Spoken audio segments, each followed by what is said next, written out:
aguantamos al cruel, aguantamos ser... Buenas tardes, bienvenidos a Pensamiento Crítico, como todos los martes, por el Nacional de Matanza. Buenas tardes, Sergio. ¿Cómo te va? Sergio Castro.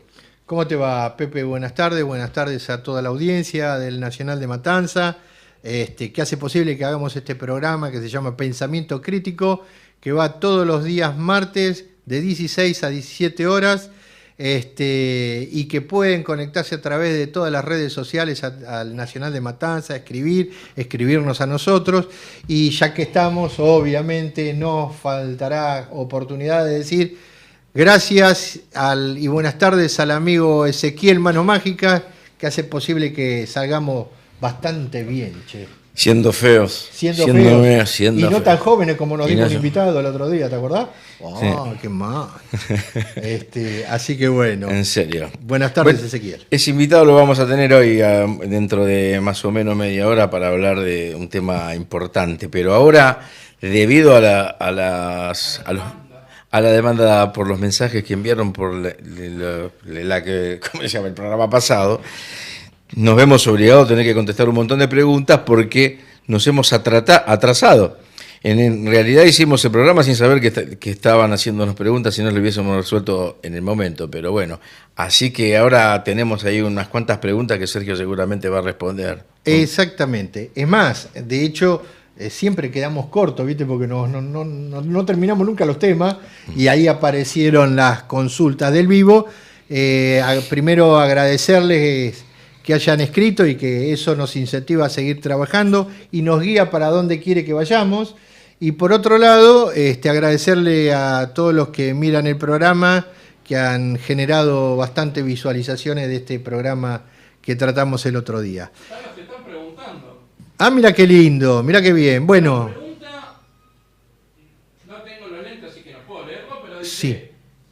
¿Se puede sacar la reforma laboral por decreto, Sergio?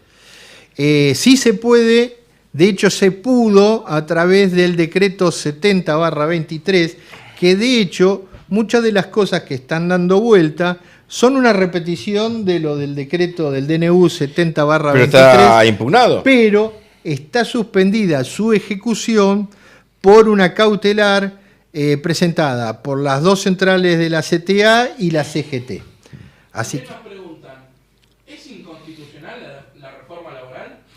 Estas reformas laborales que se hicieron están atacadas de inconstitucionalidad porque están en contra de los preceptos y principios de la Constitución Nacional, de los convenios internacionales de la OIT, y de todas las leyes que generan orden público y son, para algunos juristas, inaplicables e inconvencionales. Tienes que tener siempre en cuenta que en el derecho siempre hay dos bibliotecas y están los otros también. Entonces, de repente, ¿qué va a pasar? Y lo va a tener que dirimir la justicia. Pero usualmente lo que sucede es que se van adelante con las reformas, después los impugnan o las cámaras empresariales o los gremios, y después terminan la justicia. Y los que terminan diciendo qué es, si es constitucional o no, es la justicia. Exactamente. Y aparte, si nosotros trabajamos, porque una de las propuestas tendría que ser cómo hacemos para desalentar la industria, la mal llamada industria del juicio, sería generar normas claras que no afecten o que no sean dudosas, que puedan provocar que tengan que dirimirse en la justicia, ¿no? Pero bueno, esto nos ocurre así. Y encima, no solamente que hay dos bibliotecas, también está el tiempismo político. Exacto. De la justicia. Tal cual. Que vos mirás la Corte, últimamente está utilizando un tanto esas situaciones, ¿no? Siempre vos el derecho yo lo miro como que son dos esferas, ¿no es cierto? El derecho de uno, el derecho de otro. Y no hay forma de que no se toquen, de que no se roce, de que no se invadan. Lo importante es que siempre que un derecho prevalece sobre otro, nunca tiene que esa prevalencia tener una cuantía suficiente como para eliminarlo por completo. Es decir, a veces prevalece uno, a veces prevalece el otro, pero no lo puede anular por completo uno al otro. Exactamente, exactamente. De hecho, el derecho laboral es un derecho protectorio, No es eliminatorio, es protectorio. Protege al más desvalido de la relación, que es el trabajador. Es más, de hecho, como siempre yo digo, que el contrato de trabajo, aunque sea bilateral, en realidad es un contrato de adhesión. Sí. Porque el trabajador se adhiere a la propuesta del empresario y no el empresario a la propuesta del trabajador. El trabajador debe aceptar el horario de trabajo, las condiciones de trabajo, la remuneración ofrecida y todas las cosas que debe hacer. Pero hay principios, como por ejemplo el indubio pro reo. Ese es el principio que hace pro trabajador, porque sale de ahí. Por ahí quería hablar de derecho penal, qué sé yo. Pero bueno, es similar, lo mismo, es parecido. Es decir, el indubio pro operario hace que ante la duda prevalezca y tenga beneficios el operario, el trabajador. Casualmente esa es una de las cosas que quieren reformar, como también reformar el artículo 12 respecto de la irrenunciabilidad plena de los derechos laborales, ¿no?, del trabajador. Así que en definitiva es así. ¿Te contestamos algunas preguntas, Ezequiel? Bueno, muchísimas gracias a la gente que pregunta, que sigan preguntando y trataremos de responderlo durante el programa, y si no después podemos hacerlo recién por ahí, al otro programa, o se los mandamos por privado.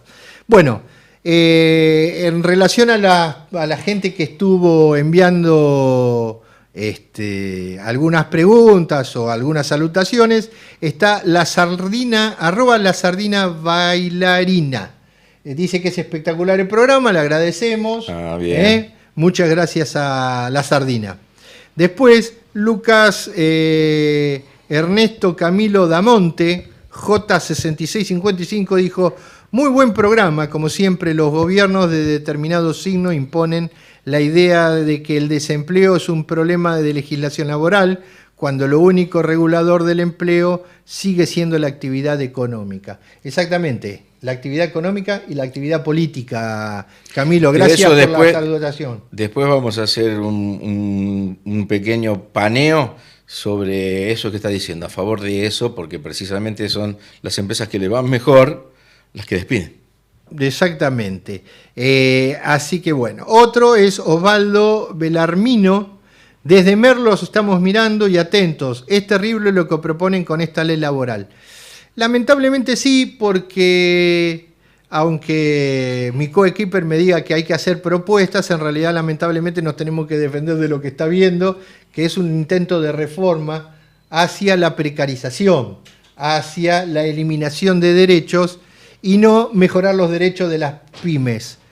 Resumiendo, algún que otro jurista dice que en realidad esto no sirve ni para trabajadores ni para pequeñas y medianas empresas, sino para grandes empresas que pueden manejar con su poder económico, pueden manejar la legislación y obviamente las negociaciones colectivas. Bueno, pero no es tan claro, a mi juicio, a mi manera de ver, porque esto se dirime en el Congreso, donde el Ejecutivo tiene 1/3. O sea que para mí vale la pena contrarrestar y defenderse con una nueva propuesta superadora, una propuesta que sea mejor, una propuesta que modernice el derecho laboral y que no lo modernice en el sentido de precarización laboral, que mejore los derechos de todos y que también tenga en cuenta algún beneficio quizá o impositivo o algo, pero para que las pymes, que son los que más trabajo dan en este país.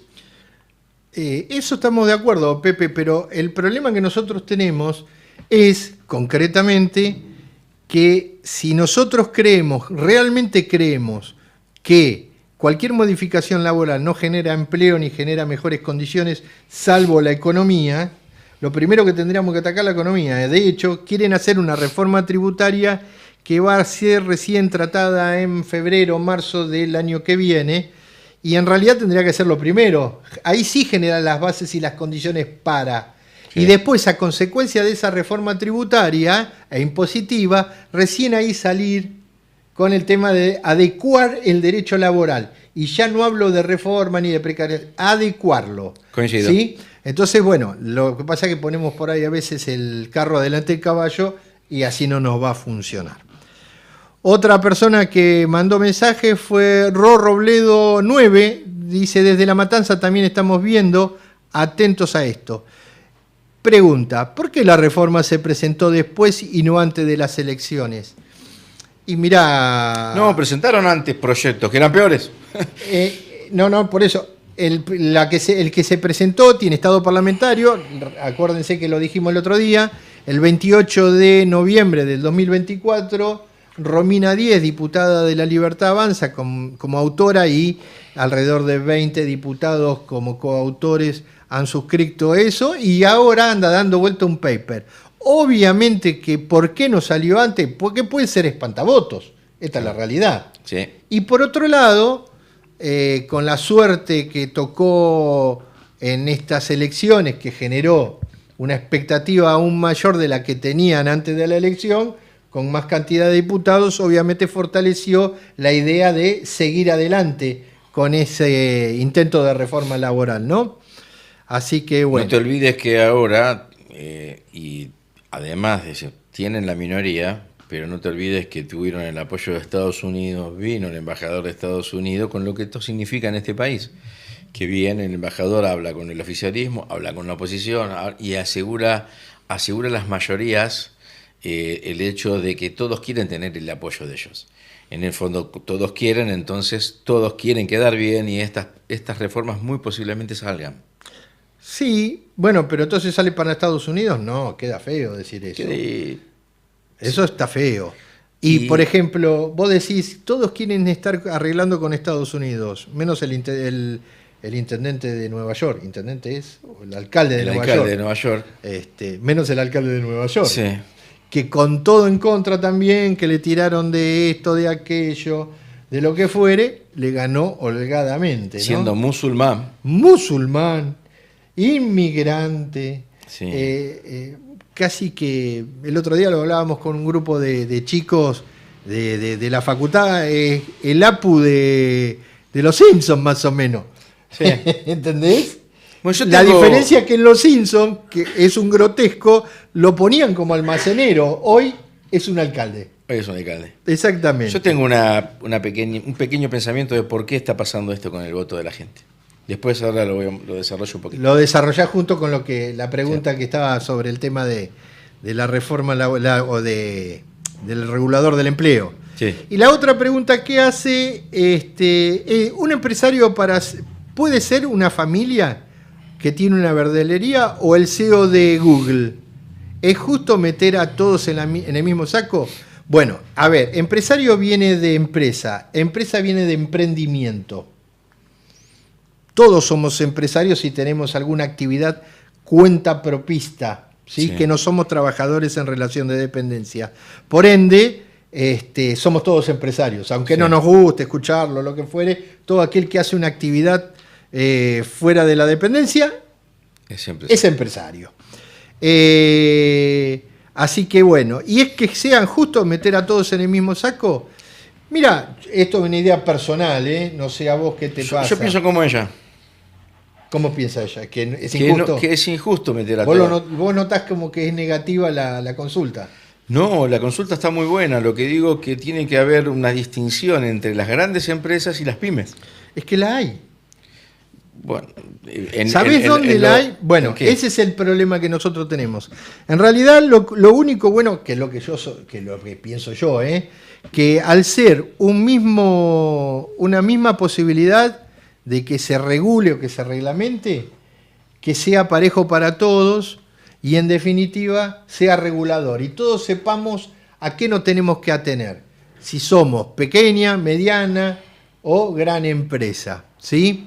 De hecho, las grandes empresas también lo que están teniendo es el balance social que está en la ley 25877, que empresa de más de 300 trabajadores tiene que decir dónde invierten el dinero, cómo, cuándo, dónde y por qué. De hecho, eso no nos está ocurriendo. Pero en definitiva, las grandes empresas cumplen mucho más con la legislación laboral, mucho más con un montón de cuestiones. Es más, si viene por el lado de lo laboral, porque el otro día estuvimos hablando de la reforma laboral, las grandes empresas tienen convenios por empresa, porque no es que ahora se descubrió con la reforma laboral que está la posibilidad de hacer convenio por empresa. El convenio por empresa existe, tiene mejoras, mejores contenidos, mejores beneficios, tiene servicios que no tiene una pequeña y mediana empresa, que es una verdulería. Así que, en definitiva, ellos ganan a través de subsidios empresarios, subsidios que le da el Ministerio de Economía, que manejan otro tipo de inversiones, ¿sí? Y manejan una posición quizás dominante respecto de sus proveedores. Pero vos fíjate, ¿cómo es que se llama? Robledo 9. Robledo 9.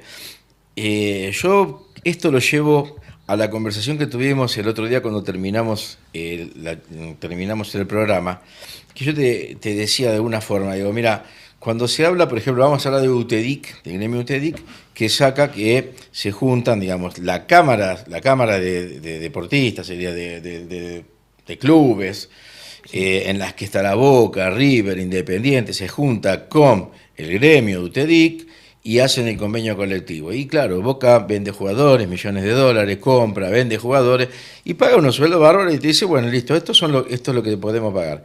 Ahora, ese mismo convenio rige para un clubcito, perdón la palabra, pedorro cualquiera, y dice, che, ¿por qué tenemos que pagar estos sueldos que son los mismos? Entonces, si no tenemos forma, porque no participamos en el convenio colectivo, porque no tenemos forma de defendernos de esto, pero no tenemos una voz para decir, nosotros no somos igual que Boca. Pasa en todo, ¿eh? Cuando quieres inscribir a un club, la comisión directiva, por ejemplo, tiene que ir y decir, tiene que ir ante un escribano, certificar las firmas. ¿Todo esto por qué? Por el lavado de dinero. ¿Pero qué lavado de dinero puede hacer un centro de jubilado, por ejemplo? ¿No es cierto? Entonces dice, no, pero por el cuidado del lavado de dinero, entonces la firma la tiene que registrar ante un escribano, que sale un montón de plata, llevarla a la dirección de personas jurídicas.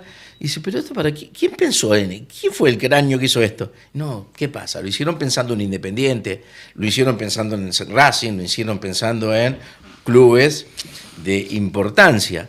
Y yo lo que veo, creo que la pregunta, o por lo menos así lo tomé yo, que hay que hacer distinciones. Y entre grande empresa y pequeña empresa, entre grandes clubes, pequeños clubes, entre grandes comercios, pequeños comercios. No es lo mismo Walmart que el chino de la vuelta de casa. Entonces, creo que ahí le falta ahí un escalón y de alguna forma tratar de que la medida beneficie a los chicos y que se siga manteniendo quizá así tal cual con los grandes. En primer lugar, hago un par de aclaraciones porque dijiste varias cosas. Hay muchos convenios colectivos que cuando discuten paritarias hacen una disquisición entre actividades de una zona y de otra. Por ejemplo, una actividad en la franja centro del país tiene un sueldo diferenciado y menor al del NOA, por ejemplo, sí, o del NEA y NOA. Pero también tiene zona fría. Todo lo que es la Patagonia, por ejemplo, la escala salarial de la UON hace una disquisición entre los trabajadores en general de la República Argentina y los trabajadores de la Patagonia, ¿sí? A donde están los trabajadores de Tierra del Fuego y todo eso. ¿Por qué lo hace? Porque el nivel adquisitivo de un trabajador en Tierra del Fuego, el consumo, el gasto es mayor que cualquier otra región de la Argentina. Por otro lado, la solución la tenés. Si querés te asesoro. ¿Sabés lo que debes hacer? ¿Qué? Agremiarte. Armar una cámara de clubes de barrio, armar una... Bueno. Sencilla la tengo. No, bueno, a ver. ¿Viste cómo saborido es el señor que dice, rompeme este fósforo? Le dice al chico de gelatina. Y después dice, rompe todo esto. Bueno, es exactamente lo que estás proponiendo vos. Porque la solución a lo que vos estás pidiendo... que es cierto, a ver si nos entendemos, es cierto, vos no sos Boca, ¿sí? Pero no por eso tu empleado del club de barrio debe ganar por abajo de la media de cualquier argentino, ¿me entendés? Sí. Lo que hay que trabajar es que para que vean que se pueda pagar un sueldo normal, no precarizado, pero no pagar los de Boca. Si Boca quiere pagar por encima de la escala salarial, que lo pague y está bárbaro. Hay una pregunta, ¿no? Dele nomás. Hay una pregunta, te la digo. Dice, ¿no sería mejor perseguir al trabajo en negro de las grandes empresas antes que sacarle derechos a los trabajadores? Sin duda, Esteban Cáceres 6499, que es el que nos está mandando ese mensaje, sin duda que hay que perseguir el trabajo en negro, porque esa es la matriz del problema del derecho laboral y previsional, incluso del derecho tributario, de la cuestión del derecho tributario. Si nosotros tenemos, como ya lo hemos dicho la semana pasada, tener un trabajador en negro, más allá de la imposibilidad que tiene una persona de blanquearlo, es que está teniendo competencia desleal con aquel que tiene todo en blanco. Igualmente me da la impresión de que las grandes empresas son las que menos tienen trabajadores en negro. No tienen trabajadores en negro, pero con esta posibilidad, si se da de la reforma respecto de la solidaridad y todo eso, va a fomentar un pagadiós, o sea, pongo testaferros, como se dice en la jerga, pues se ponen personas de paja, ¿sí? Como para evadir un montón de responsabilidades. Hoy me tocó atender en el estudio 7 personas que fueron echadas de una fábrica de calzado, que trabajan para una fábrica local de acá de La Matanza, que los echaron sin más, sin pagarle nada ni nada por el estilo. Es más, a uno de los trabajadores que tiene 1 año y medio de trabajo le ofrecieron 70.000 pesos. Entonces, ¿cuál es la historia de todo esto? Vos vas a ir contra ellos, no tienen nada. Está todo negro, no tiene nada a nombre del dueño, no tiene las máquinas, no tiene nada. Pero ¿para quién trabajan? Pongámosle, por decir algo, quiero dar un nombre de una marca que no se produzca acá en la Argentina para no hacer problemas. ¿De qué? ¿De ropa? No, de zapato, de zapatillas. Ponele. Pero le trabajan a esa fábrica, a esa empresa. Entonces, ¿vos qué tenés que hacer? Hoy en día, como están las cuestiones laborales, lo que tenés que hacer es solidarizar a este señor, a esta gente, para ver cómo hacemos para perseguir que, si no paga el que los tenía, que pague quien se benefició con este trabajo. Es el famoso corrimiento del velo societario y todo eso, de Diana Cañal, de muchos grandes juristas de la Argentina, que de hecho lo hemos hablado el otro día y le gustó a un dirigente gremial que dijo: vos sabés que lo pusimos en práctica en el sindicato, lo que vos decías del trabajo a domicilio, lo de las arandelas. Esto como el zapato o como taller de costura. Yo tengo gente en otros lugares, ¿sí? Trabajando. Entonces decís, no, porque vos tenés trabajo negro. No, yo no sé cuánta gente tienen. ¿Cuántas camisetas de estas blancas haces por día una persona normal? 10. ¿Cuántas le mandaste? 50, tenés 5 trabajadores negros. Sí. Esta es la realidad, es el ABC de todo esto. ¿Me entendés? Sí. ¿Tienes mucho más? No, hay poquitas más. ¿Qué pasa con los trabajadores que se despidieron antes de esta ley? Si en algún momento sale por el artículo 7º del Código Civil y Comercial de la Nación, no debería tener ningún problema. Aunque el derecho laboral, hay abogados que sostienen que es constitutivo de la suscripción de un contrato, es constitutiva de derechos y no deberían ser modificados. Pero existe la expectativa, el derecho en grado de expectativa, que ahí también entraría el caso de la indemnización. En caso de que hubiera sido despedida antes de la reforma, automáticamente te toca la ley anterior y no te tendría que estar perjudicando. Pero lo que se está trabajando también es la posibilidad de hacer una reforma en el pago de una eventual sentencia a hora 12, como habíamos hablado de las pymes. Las pymes tendrían la posibilidad de pagar acusados y sentenciados, o sea que se demostró la culpabilidad, que puedan pagarlo en 12 cuotas. Así que eso sí te puede afectar y te puede tocar en el caso de un juicio. Está bien. Así que bueno. Y respecto a Josué Quemero, esto lo dijo Miriam Gaitán 9685. Y Josué Quemero pregunta si la reforma laboral hace referencia a la modificación de los artículos 223 bis, que es el acuerdo de suspensión subsidiada, que lo hemos hablado en otro programa, pero que en algún momento va a ser vigente para seguir hablándolo, o el artículo 247, que es el pago de la indemnización a la mitad por despidos por fuerza mayor. Por suerte, Joe Quemero, la reforma no está tocando esos temas. Bien. Así que zafamos por ahora, por lo menos. ¿Sí? Bueno, yo acá tengo preparado y después, y si querés ir llamando a Javier, pero un programita que me llamó mucho la atención y yo quiero vincularlo con el derecho laboral y con el problema que entiendo que puede llegar a tener la Argentina y quizá también el mundo. Y qué es lo que vos dijiste, tendríamos que haber puesto el caballo delante del carro. ¿Se puede dar paso a la compu? Ya la tenemos. Vos mirá esto. Esta torta que tenemos acá es el porcentaje de personas por clases sociales, ¿no es cierto? Fíjate que la clase media podría ser esta azul, la clase pobre y pobre baja, la roja. Acá podemos tener los ricos o clase media alta, y fíjate que los millonarios son esta franjita chiquitita acá que se ve.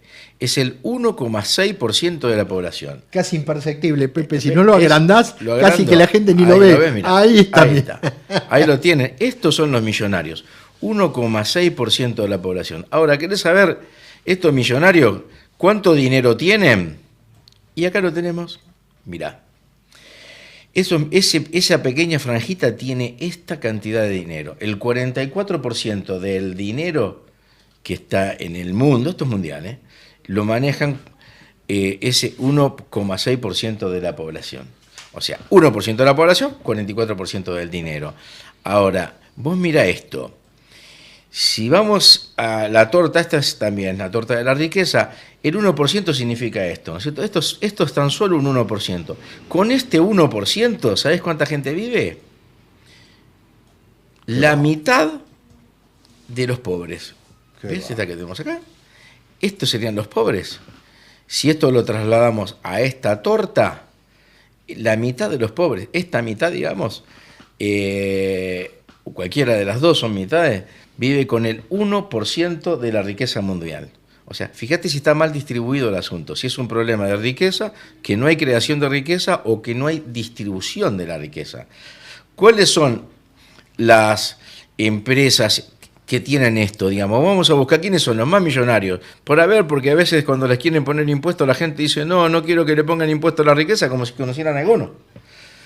Apple, Microsoft, Amazon, Saudi, Google, Nvidia, bueno, hasta el JP Morgan, ¿no es cierto? Ahora, fíjate vos, estas empresas que son las más millonarias, las que hacen más dinero, son las que están despidiendo personal, porque con la inteligencia artificial se vieron beneficiados de que necesitan menos personal. Entonces son los que despiden, mejor les va y menos gente necesitan. En Argentina, ¿quiénes son los más millonarios? Bueno, son Galperín, de Mercado Libre, bueno, Sigman, Bulgeroni, Eurnequian, Roca. Estos son, por eso cuando uno dice, pero le van a crear un impuesto a la riqueza. No, porque ¿qué creen? La gente, como tiene una distorsión y cree que es clase media, cree que ese impuesto le va a tocar a ellos. Y uno no vio un rico ni siquiera de cerca. No, creen que lo hemos visto, pero no lo vimos ni de cerca. Andan en helicóptero, chicos, no andan en nuestro barrio. Aquel que vemos que tiene un autito lindo, un BMW en el barrio, sepan, es de un clase media. ¿Te puedo interrumpir 2 segundos? Sí. Tenés total razón. ¿Te acordás cuando vinieron la semana pasada los de JP Morgan? Sí. Venían aviones de Europa gastando un montón de dinero para traer una sola persona en cada uno. Sí. Así que lo que vos decís es cierto. Yo no el otro día vemos. estaba mirando una empresa llamada Novo Nordisk, que es una empresa que estaba muy baja, muy caída, y me puse a analizar, a buscar, a ver, ¿y sabés cuánto gana un CEO de Novo Nordisk? El CEO, $3 millones al año. Entonces, si alguno tiene ese nivel de ingreso, sepa que ese sí puede llegar a ser una clase alta. Pero si no ganas eso, cállate la boca, porque sos un trabajador y tenés que defender los derechos del trabajador. También debo decir algo, discúlpame. Cuando las cosas se dicen y se dicen bien, hay que decirlas. Vos venís sosteniendo esto de la clase baja, la clase alta, la diferencia de clases. Y el otro día estaba viendo un reportaje que hicieron en otro medio nacional de aire, y llegó un momento que los trabajadores decían que eran clase media baja. Sí. Y en realidad son clase trabajadora como sostenés vos. O sea Claro. que no hay conciencia de clases como sostenés vos. Así que te Sí. felicito porque hay mucha gente que está teniendo problemas Hay- con eso, esa Sí, sí, percepción. sí, nosotros lo hemos puesto en varios programas que hay inclusive con un archivito Exacto, con un de video. que habla de si, bueno, sos trabajador. Si el hecho de perder el trabajo te hace pobre, es porque sos trabajador. La clase media puede vivir sin trabajar. Ahora vos fíjate, mira vos, en Brasil, que es lo que tendríamos que estar haciendo acá, Lula, está haciendo una reforma fiscal que le sube los impuestos a los ultra ricos, ¿no es cierto? Arranca desde los 5.000 reales para arriba, ese empieza a pagar un impuesto que es gradual y que termina en los super ricos, que son los que cobran arriba de $1.200.000 al año, ellos van a pagar cerca del 10%. ¿Pero por qué? Porque esas empresas, ya te digo, las grandes empresas, son difíciles de cobrarle los impuestos porque las empresas esas tienen mucho poder y no necesitan además gente. Fíjate que lo que está sucediendo acá en Estados Unidos, y esto es esta es una de las empresas más grandes o más rentables del mundo, si no la más, se llama Nvidia, hace semiconductores. Es la empresa, digamos, todos nosotros tenemos algo de Nvidia acá, no, en serio, en las máquinas, en los semiconductores, en las computadoras, las PC, los televisores inteligentes, los smart, todos tienen algo. Ahora vos fíjate, tienen problemas de energía. ¿Y cuál es el problema que tienen de energía? Tienen plantas para iniciar, para trabajar y no tienen energía para abrirla. Y Estados Unidos tiene planteado hacer 2 plantas de energía nuclear en el futuro. ¿Sabe cuántas plantas tiene planeada China en el mismo periodo? 29. O sea, 29 contra 2. Fíjate la escala abismal que tiene en favor China. Ahora, ¿qué le dijo Nvidia, el CEO de Nvidia a Trump? Que esas inversiones, para que ellos tengan luz de energía, la tiene que hacer el Estado. Es decir, no solo que no se está viendo que tienen que ser aquellos que paguen un impuesto mayor, sino que está diciendo, con lo que gano no me alcanza, por lo tanto me tenés que ayudar para que yo siga en la carrera de los semiconductores contra China. Pues yo te digo, es un tema que hay que tener espalda y hay que enfrentarlo como lo enfrenta Lula, porque de esto no se sale fácil. Estados Unidos tiene planeado hacer, por ejemplo, hacer la inversión, pero quedarse con parte de la empresa. Lula se planta a los ricos y le dice, bueno, ustedes tienen que pagar un impuesto. En Argentina andamos lejos de ver esto. Me da la impresión de que estamos lejos. Creo que estamos en las antípodas o en la idea de la cuestión de la batalla cultural está pasando por otro lado. No por ahí. Bueno, esto lo tiro para pensar y que nos critiquen. Que nos digan A algo. ver, muchachos, el que quiera criticar nos puede criticar. Tenemos en línea para hablar de otro tema, para hablar del calentamiento global, a Javier Vázquez, un sociólogo amigo. Javier Vázquez, te voy a hacer una introducción. Es sociólogo con posgrado en políticas sociales urbanas, economía del comportamiento y especialización en desarrollo sostenible. Fue director de la Restauración Ecológica de Buenos Aires, asesor en urbanizaciones sustentables, jefe de gabinete de APRA, asesor del Ministerio de Ambiente de Argentina. También fue consultor ambiental y social para proyectos de energías renovables en el BID y en el Banco Mundial y en empresas privadas de diferentes provincias en el país. Es coordinador del Observatorio del Desarrollo del Instituto Moisés Levenson, colaborador del Club de Roma, de la Agenda Pendiente y del Asociación Civil Carlos Mellman. Bueno, ahí tenemos también las redes, después vamos a poner para que te ubiquen en redes. Está puesto, me están diciendo, es un genio. @hub. Hola, Javier, ¿cómo estás? ¿Cómo les va? ¿Se me escucha bien ahora? Se escucha bajito yo, pero no sé el programa. A ver, saluda de nuevo. Hola, ¿cómo están? Sí. ¿Bien? Se te escucha lejos, pero yo Lejos. quizá en el programa esté saliendo bien. La vez pasada Bueno. pasó eso. Perfecto, muy Ahí bien. Ahí está, sí. está perfecto.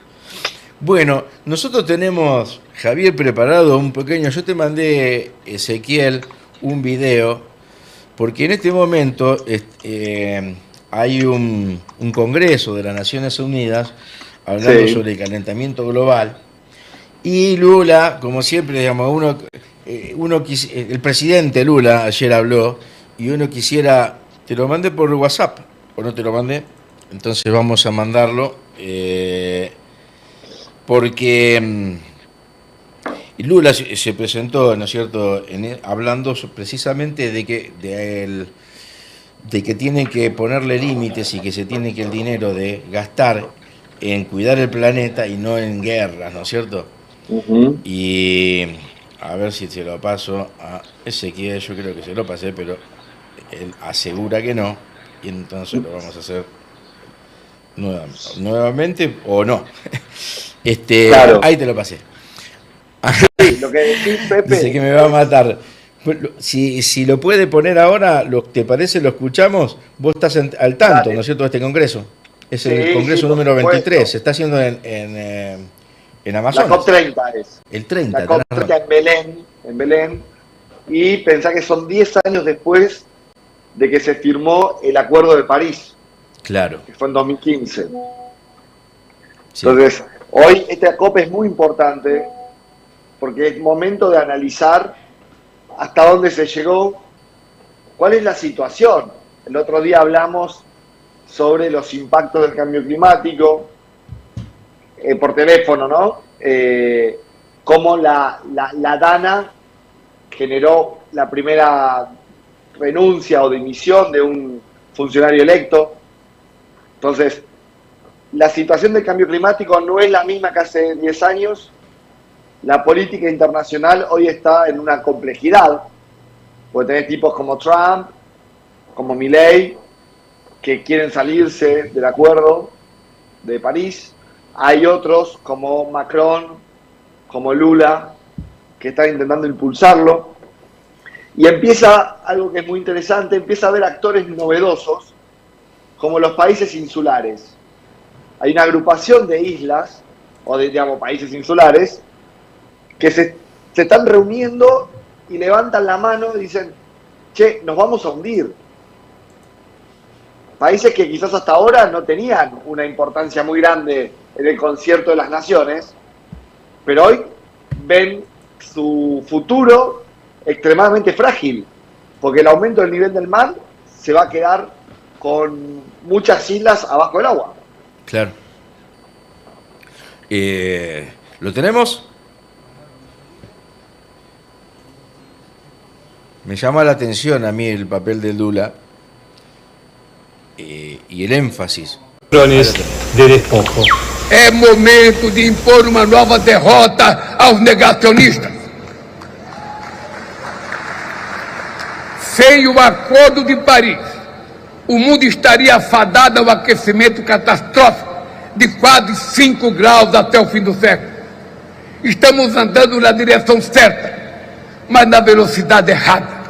Que se os homens que fazem guerra estivessem aqui nesta COP, eles iriam perceber que é muito mais barato colocar 1,3 trilhão de dólares para a gente acabar com o problema climático do que colocar 2,7 trilhões de dólares para fazer guerra como fizeram no ano passado.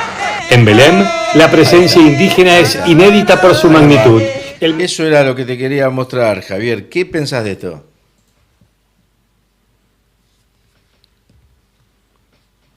¿Se cortó la comunicación, mujer? No, no. Ah, ahora sí. Bueno, ahí vamos de vuelta. Un poco lo que veníamos, lo que te venía contando. La dirección es la correcta, el problema es la velocidad. El desafío de la transición energética, de adaptarnos a los efectos del cambio climático, venimos demorados. ¿Ustedes me escuchan bien? Sí, te escuchamos bien. Venimos súper demorados. No hay una perspectiva concreta de cómo va a bajar el dinero para que los países en desarrollo o en vía de desarrollo puedan invertir en adaptación y en mitigación.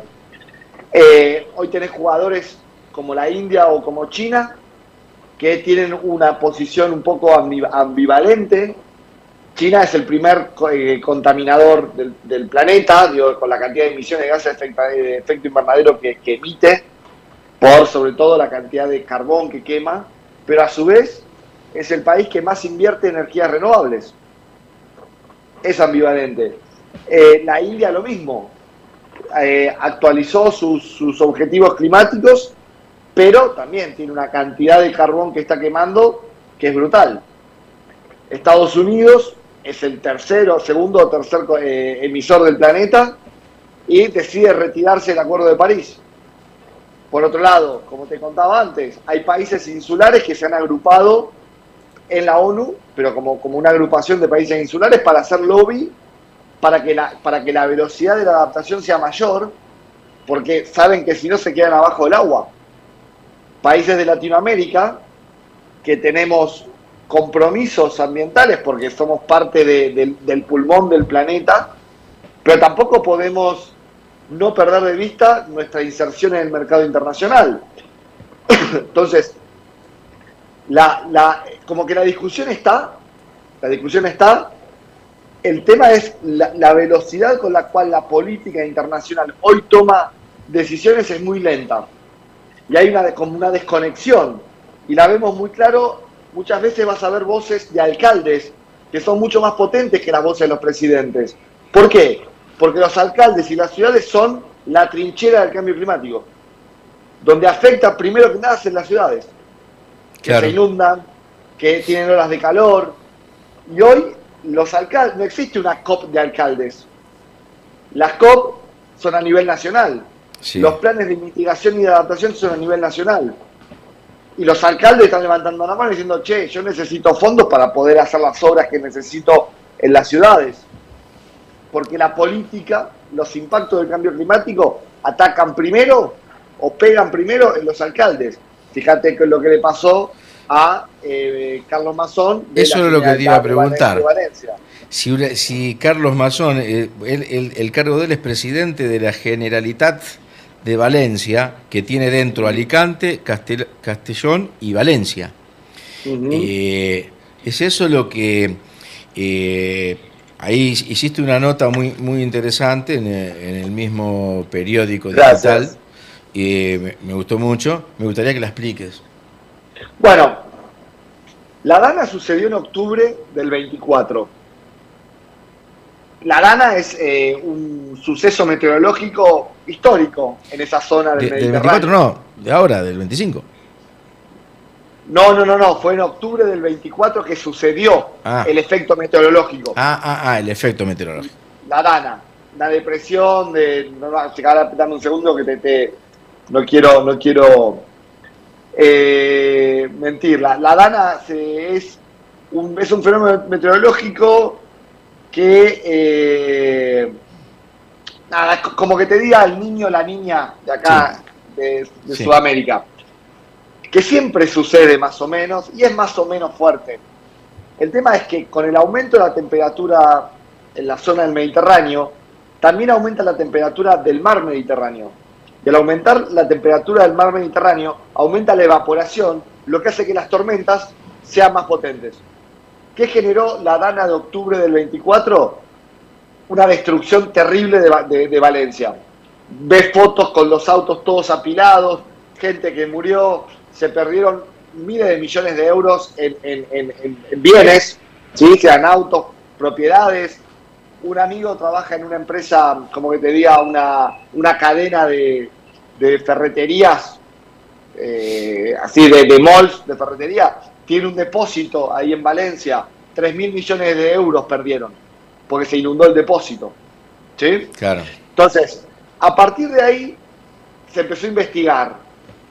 Mazón, como miembro del PP, cercano a Vox, es un negacionista del cambio climático.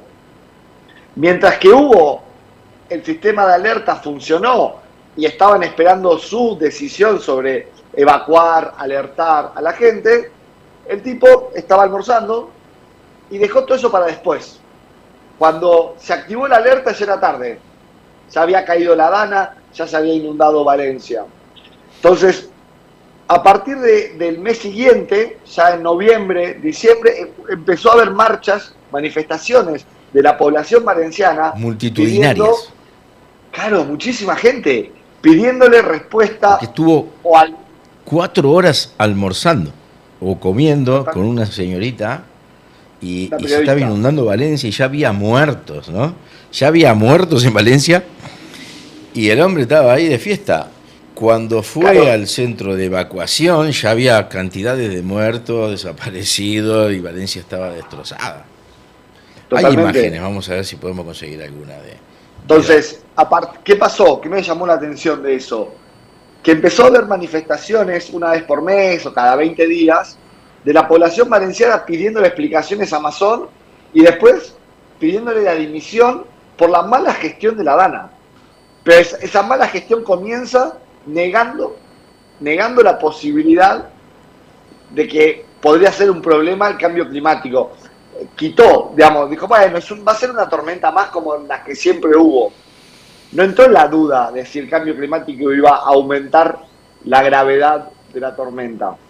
Por lo tanto, al desestimar el cambio climático, al negarlo, no le dio importancia y pasó lo que pasó.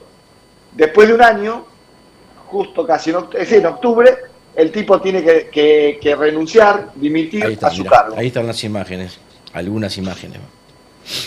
Es muy impresionante lo que pasó en Valencia el año pasado. Y quedó un miedo, quedó un resquemor en la población, porque claro, se dieron cuenta que el tipo había desestimado los impactos del cambio climático, los efectos del cambio climático. Sí. Se podrían haber evitado muertes, se podrían haber evitado pérdidas millonarias, si se hubiera tomado la precaución de alertar a las personas sobre esto. Y ahí es algo muy interesante porque el cambio climático como empieza a ser un actor político. Si la política no lo escucha, no le presta atención, empieza a influir en la política. Aguantó bastante, ¿no? Porque tardó un año en renunciar este hombre, ¿no? Porque renunció ahora. Sí, renunció ahora, dimitió ahora, sí. Bueno, los procesos políticos no necesariamente son rápidos o lineales, ¿no? Mirá lo que es esa imagen ahí con los autos apilados. La gente flotando. Es brutal. Es más, de hecho, como decía acá nuestro invitado, fue una de las primeras veces que enfrentaron al rey. ¿Te acordás cuando fue a visitar la zona? Lo sacaron carpiendo al rey de España. Claro. Porque ellos creen en esas instituciones, sin embargo, se tuvo que ir. Sí. Entonces, bueno, hay una novedad ahí, yo no recuerdo. Han renunciado secretarios de Ambiente, secretarios de Obras Públicas, pero el presidente de la Generalitat es algo parecido a un gobernador de acá. Sí. Que haya renunciado una persona electa por el voto, por una gestión por los impactos del cambio climático es el primero.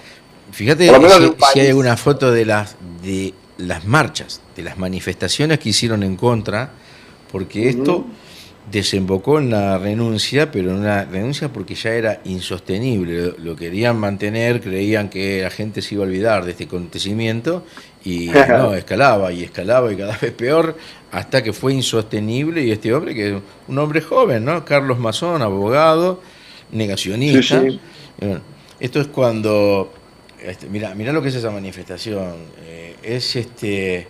Bueno, en España eso es muchísimo. Así que, y todos pidiéndole la dimisión. Correcto. Por eso te digo que también a veces no hacer caso al ambiente, no hacer caso al calentamiento global, no hacer caso a las consecuencias que pueden traer en lo ambiental, también va a traer consecuencias políticas, ¿no es cierto? Acá lo estamos viendo.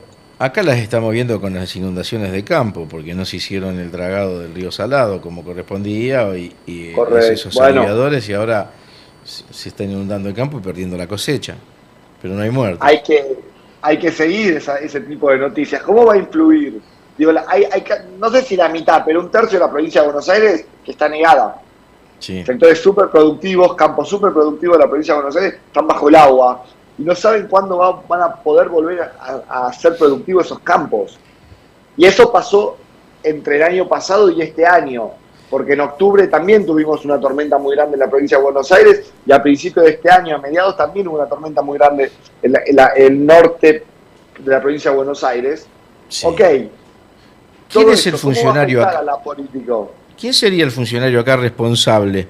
Mira, no tuve tiempo, pero andaba con ganas de decir, bueno, mira, por ejemplo, Argentina compró X cantidad de aviones de guerra, creo que son 6, y no hay guerra. Sí. Sin embargo, no compró ni un solo avión hidrante y no sé cuántos incendios debe haber por año, acá que son muchos, y andamos alquilando aviones ahora a Chile.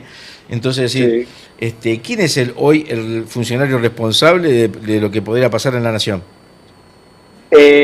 Bueno, hoy Ambiente es una subsecretaría, depende... O sea que no tiene rango ni de secretaría. No, depende de lo que es Scioli, que es el secretario de Turismo, Ambiente y alguna otra cosa más que no recuerdo ahora. Y Jorge Bom se llama, que es un tipo que viene, no me acuerdo bien de dónde, pero lo cierto es que el cambio climático no es un tema de agenda de gobierno nacional. No se puede hablar de cambio climático en la Cancillería, no se puede hablar de cambio climático en la Subsecretaría de Ambiente. Las políticas para adaptarnos, mitigar y ganar mercados en torno al capitalismo verde, si para ponerle un nombre, son cosas que no se hablan en el gobierno nacional. No, ese enfoque está completamente anulado por una ceguera ideológica. Eso es lo más interesante. Igual que tuvo Masón, ¿no? Claro. Digo, el cambio climático no existe, yo me quedo almorzando acá tranquilo, total, no va a pasar nada. Bueno, sí pasan las cosas. La provincia de Buenos Aires está inundada. Si nosotros no participamos de la COP30, si no participamos de las COPs y nos salimos del Acuerdo de París, perdemos oportunidad de acceder a financiamiento verde para poder adaptarnos, para poder invertir en energías renovables, para poder invertir en mejorar los ecosistemas que nos van a asegurar nuevos mercados, porque el acuerdo Unión Europea-Mercosur exige que tengamos mejores políticas ambientales y mejores políticas frente al cambio climático. Mira, ¿Está firmado? Todavía no, pero en 6 meses, un año y medio va a estar firmado. última pregunta. Dime. Y te dejamos libre porque ya termina el programa. Porque Argentina tiene un desarrollo económico prometedor a futuro, al 2030, por ejemplo, en tanto lo que sería Vaca Muerta, la extracción de litio, la extracción de cobre. O sea, creen que con eso van a duplicar, triplicar, cuadruplicar lo que La se exportación, consigue con el agro, ¿no es cierto? Con la soja, por ejemplo. ¿Esto puede llegar a tener alguna consecuencia climática? A ver, no. Digo, porque no es una energía limpia, digamos, no es una... bueno, es la pregunta, ¿no es cierto? Decime por qué. Vamos a hacer un paréntesis. Sí. Vamos a hacer un paréntesis. Cambio climático y calentamiento global no es lo mismo. Voy a tomarme un minuto para aprovechar al público. Sí. Los gases de efecto invernadero siempre existieron en nuestra historia, ¿sí? Porque existen gases de efecto invernadero, el planeta tuvo una temperatura promedio de 14 grados, porque esos gases que están en la atmósfera permiten que ingresen los rayos del sol, pero cuando tocan la corteza terrestre, rebotan y algunos salen y otros quedan entre la corteza terrestre y la atmósfera. Eso permite que no seamos un planeta gélido como Marte o Plutón, porque tenemos en la atmósfera cierta cantidad de gases de efecto invernadero que permiten que ingresen rayos y algunos salgan y otros queden. Al aumentar la cantidad de gases de efecto invernadero, salen cada vez menos rayos del sol. Entonces aumenta la temperatura que existe entre la corteza terrestre y la atmósfera. ¿Bien?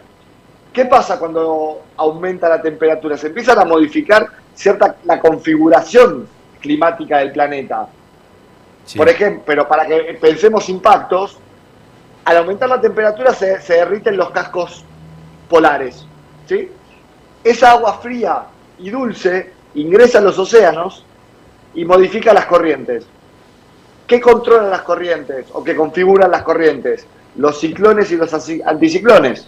¿Qué configuran los ciclones y los anticiclones? Las tormentas. ¿Dónde llueve? ¿Cuánto llueve? ¿Y con qué potencia?